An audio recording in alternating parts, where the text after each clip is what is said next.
Halo pemirsa Albiruni ID, kembali lagi di channel Albiruni ID.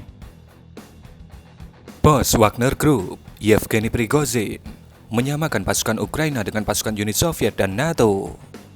Hal itu disampaikan saat ia berbicara mengenai pasukan Rusia yang tidak siap melawan pasukan Kiev, bahkan ketika berada di wilayah mereka sendiri.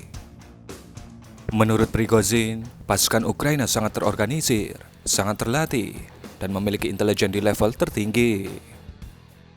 Mereka dapat mengoperasikan sistem militer apapun dengan kesuksesan yang sama dengan yang dicapai oleh Soviet atau NATO, kata Prigozhin dalam wawancara bersama blogger Rusia, Konstantin Dolgov. Karena keunggulan tersebut, Prigozhin lantas memuji pasukan Ukraina sebagai salah satu prajurit terkuat di dunia. Saya percaya Ukraina saat ini adalah salah satu prajurit terkuat di dunia, ucap Prigozhin, seperti dikutip CNN, Rabu 24 Mei. Puja-puji Prigozhin ini terlontar saat Rusia mengalami guncangan dalam beberapa waktu terakhir karena diserang di wilayah sendiri, yang membuat warga Rusia menjadi was-was dan menurun kepercayaannya atas kemampuan dari personel militer negaranya. Dua kelompok anti Presiden Putin, yakni Freedom of Russia Legion dan Korps Relawan Rusia, mengklaim bertanggung jawab atas aksi di teritori Rusia di perbatasan yang memicu kemarahan dan kebingungan di antara pakar militer Moskow. Saat ditanya mengenai serangan ini, Prigozhin menyampaikan pasukan pertahanan Rusia sama sekali tidak siap melawan mereka dalam bentuk apapun maupun formasi apapun. Kami di sini bersama Ukraina yang merupakan musuh kami. Di tengah peperangan, kelompok Korps Sukarelawan Rusia datang dengan mudah dan melewati perbatasan dengan tank-tank dan APC tanpa kesulitan apapun, dan mereka membuat video sendiri, ujar Prigozhin. Selama ini, Prigozhin sebenarnya sering mengkritik militer Rusia, walaupun banyak orang yang menganggap bahwa itu hanyalah drama dan sandiwara saja untuk mengelabui pasukan Ukraina. Awal bulan ini misalnya, Prigozhin menyalahkan kepala pertahanan Rusia atas puluhan ribu prajurit Wagner yang menjadi korban karena tak punya cukup amunisi untuk bertarung di medan perang. Namun, pernyataannya kepada Dolgov kali ini seolah menjadi peringatan khusus untuk sekutu Putin. Prigozhin mewanti-wanti jika Rusia terus mengalami kerugian, maka segala perpecahan ini dapat berakhir dengan revolusi seperti pada 1917.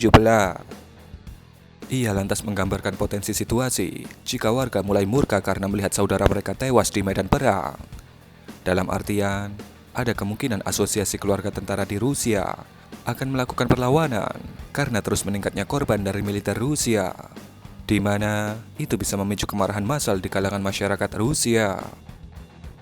Hal ini dikarenakan mereka berjuang bukan untuk bertahan dalam artian sesungguhnya, yakni bertahan di tanah Rusia, tapi mereka bertahan versi intelijen, yakni bertahan jauh sebelum ancaman masuk ke dalam negeri sendiri.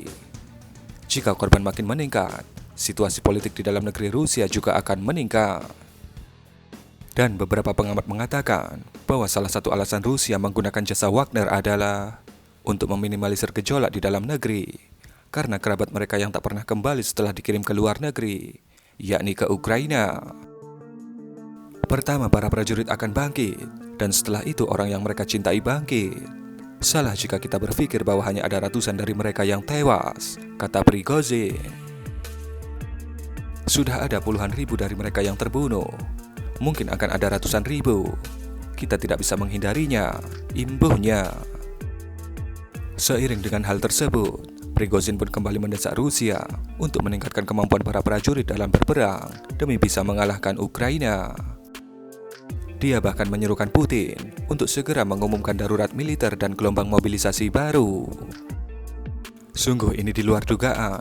Dalam artian, Prigozhin jarang sekali melakukan hal seperti ini, yaitu memuji pasukan Ukraina. Namun, sembari memuji, dia tetap melontarkan kritiknya kepada pemerintah Rusia. Dan Anda tahu bagaimana nasib dari sang pewawancara Prigozhin ini?